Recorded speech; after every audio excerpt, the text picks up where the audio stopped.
मंजूर लगातार हमारे साथ बने हुए हैं। मंजूर, जहां एक तरफ पर्यटकों के चेहरे खिल गए हैं तो वहीं दूसरी तरफ आम श्रीनगर वासियों के लिए परेशानी भी बढ़ गई है।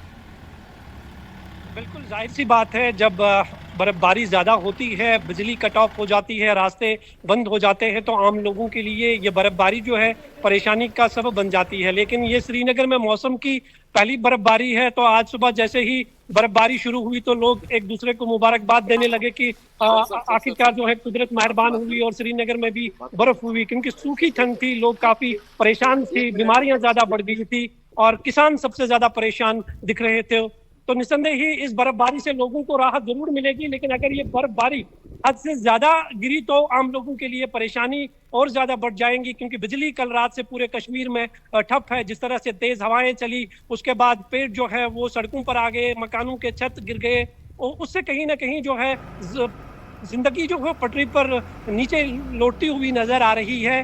तो फिलहाल इसका इंतजार था लोगों को कि पहली बर्फबारी होनी चाहिए, तो बर्फबारी हुई है। अगले 24 घंटे तक मौसम के मिजाज इसी तरह से बिगड़े रहेंगे, यानी कि और ज्यादा बर्फबारी हो सकती है। फिलहाल श्रीनगर जम्मू राष्ट्रीय राजमार्ग यातायात के लिए बंद है, लद्दाख हाईवे बंद कर दिया गया है, क्योंकि सोनमर्ग में सबसे ज्यादा बर्फबारी जो है अब तक रिकॉर्ड की गई है। उसके अलावा गुलमर्ग जो खूबसूरत पर्यटन स्थल है, वहां पर भी कल रात से जमकर बर्फबारी हो रही है। तो निस्संदेह ही एक बड़ा बदलाव जो है मौसम में पिछले 24 घंटों से देखने को पूरे कश्मीर वैली में दिख रहा है। जी बिल्कुल, और बर्फबारी की तस्वीर हम देख सकते हैं। आप जहां पर खड़े हैं श्रीनगर, वहां पर भी बर्फबारी हो रही है, क्योंकि पर्यटन के लिहाज से चीज़ों को समझा जाए तो गुलमर्ग के लिए कहा जाता है जितनी बर्फबारी हो उतना अच्छा। फिर वहां पर जो विंटर स्पोर्ट्स हैं वो बेहतर तरीके से ऑर्गेनाइज हो सकते हैं, स्कीयर्स बेहतर तरीके से पहुंच सकते हैं स्कीइंग करने के लिए। मेरे दो और सहयोगी शोएब रजा और अभय पराशर हमारे साथ जुड़ चुके हैं। अभय का रुख कर लेते हैं। अभय, दिल्ली से सटे हुए एनसीआर के इलाके और नोएडा, यहाँ पर भी बारिश का दौर जारी है। देखिए, बिल्कुल ज्योत्सना, रात से ही लगातार रुक रुक कर बारिश हो रही है, जिस वजह से तापमान में गिरावट आई है। इस वक्त नोएडा में हमारी मौजूदगी है और नोएडा में फेज 3 के पास की आप तस्वीरें देख रहे हैं। सुबह का वक्त हो रहा है, 9 बजे का वक्त हो रहा है, लेकिन ऐसा लग रहा है कि अभी अर्ली मॉर्निंग है, क्योंकि काले बादल छाए हैं और उस वजह से सड़कों पर अभी अंधेरा है। लोग अपनी गाड़ी की हेडलाइट जो है उसको जलाकर ही अभी ड्राइव कर रहे हैं। 9 बजे का वक्त है, लेकिन रात से ही बारिश लगातार हो रही है, रुक रुक कर ये बारिश हो रही है। मौसम विभाग से हमारी बात हुई, उनका ये कहना है कि अगले 2 दिन इसी तरीके का मौसम रहने वाला है। जिस तरीके से श्रीनगर में लगातार बर्फबारी हो रही है, तो दिल्ली एनसीआर में भी इसका असर देखने को मिल रहा है। फिलहाल रात से बारिश हो रही है, ठंडी हवाएं चल रही हैं और अभी 9 बजे भी काले बादल छाए हैं और अगले 2 दिन इसी तरीके से मौसम रहने की संभावना मौसम विभाग ने जताई है। बिल्कुल, तस्वीरें लगातार हम देख रहे हैं। पुनीत परिंजा का रुख कर लेते हैं। पुनीत, चंडीगढ़, हरियाणा और पंजाब की बात की जाए तो यहाँ पर भी बारिश का दौर जारी है। इसके अलावा हिमाचल प्रदेश में तो लगातार बर्फबारी हो रही है, यानी कि वहां पर भी सैलानियों पर्यटकों के चेहरों पर खुशी की लहर होगी।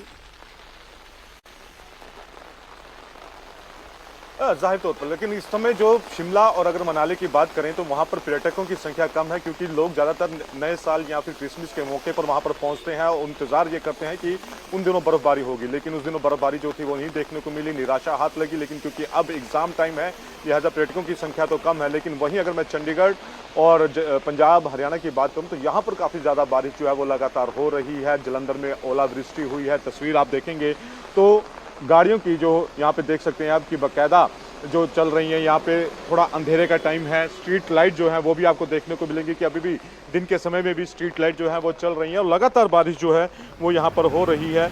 और ये जो बारिश है, मौसम विभाग का कहना है कि अगले 23 घंटों तक ऐसे ही बारिश जो है वो होती रहेगी, तापमान में गिरावट आएगी और सबसे जो कम तापमान है वो होशियारपुर में देखने को मिला है, जो कि 3.2 डिग्री सेल्सियस वहां पर पहुंच चुका है। और शिमला और मनाली, चूंकि इस बार बर्फबारी काफी लेट हुई है, अब बर्फबारी शुरू हुई है, तो जो थोड़े बहुत सैलानी वहां पर हैं वो उनके चेहरे जरूर खिले हैं। वहां पर शिमला में कल देर रात से बर्फबारी शुरू हुई, रिज मैदान उसमें ढक गया। वहीं मनाली में भी बर्फबारी लगातार जारी है। तो जाहिर तौर पर मौसम ने जिस तरह से करवट ली थी, काफी तेज, और उसकी तस्वीरें भी हम देख रहे हैं। पहाड़ी इलाकों में बर्फबारी का दौर जारी है, तो मैदानी इलाकों में लगातार बारिश की वजह से टेम्परेचर नीचे आ चुका है।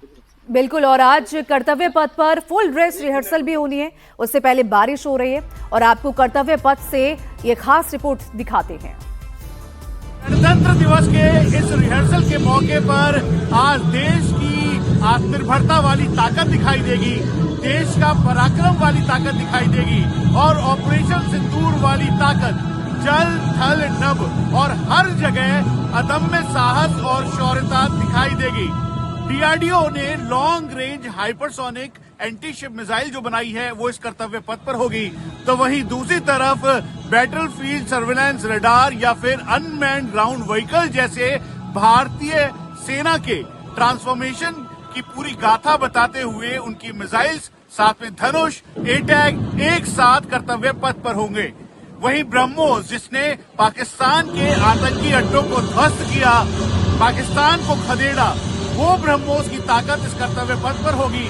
हैरोप, हैरपी जैसे लॉइटरिंग म्यूनिशन या भारतीय नौसेना के लॉइटरिंग म्यूनिशन, जिन्होंने पाकिस्तान को ना ही सिर्फ ऑपरेशन सिंदूर में खदेड़ा बल्कि बैकफुट पर रखा।